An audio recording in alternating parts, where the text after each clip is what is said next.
খুব কম সময়ৰ ভিতৰতে হেলদি ব্ৰেকফাষ্ট এটা বনাব বিচাৰে যদি বলক মোৰ ভিডিঅ'টো সম্পূৰ্ণকৈ চাব। তাৰ কাৰণে মই এয়া সাবুদানাৰ পেকেট এটা লৈ লৈছিলোঁ আৰু এয়া মই ৰাতিয়ে তিয়াই থৈছোঁ। অলপ পানী দি তিয়াই থৈ দিম। আৰু যেহেতু সাবুদানাটো টান আৰু ৰাতিপুৱালে এনেকৈ তিয়াই থ'লে ধুনীয়া কোমল হৈ থাকে, তাৰ কাৰণে প্ৰথমে মই কেৰাহী এখন গৰম কৰি তাত অকণমান ঘিউ দি দিলোঁ। আপোনালোকে বাটাৰো দিব পাৰে ইচ্ছা কৰিলে। তাৰপিছত এয়া কোমলি থকা সাবুদানাখিনি মই ভাজি ল'ম অলপ সময় আৰু অলপ আঠা আঠা মানে অলপ তেলেতীয়া ভাৱটো অহালৈকে ভাজিব লাগিব। প্ৰায় 2 পৰা 3 মিনিটমান সময় ভাজিলেই হৈ যাব। তাৰপিছত গাখীৰ দি দিম। গাখীৰ যিহেতু যোগাৰ কৰি থৈছোঁ আৰু এয়া অকণমান সময় ঢাকন লগাই লগাই ভাজি হোৱাৰ পিছত গাখীৰ ইয়াত এড কৰিব লাগিব। এয়া চাওকচোন মই গাখীৰ দি দিছোঁ আৰু গাখীৰ দি অকণমান সময় ঢাকনি লগাই থৈ দিম উতল অহালৈকে। আৰু এয়া চাওক মই এনেকৈ দি থৈছোঁ। আপোনালোকে এনেকৈ খায়নে বাৰু?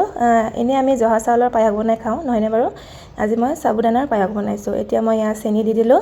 আপোনালোকে ইচ্ছা কৰিলে গুড়ো দিব পাৰে।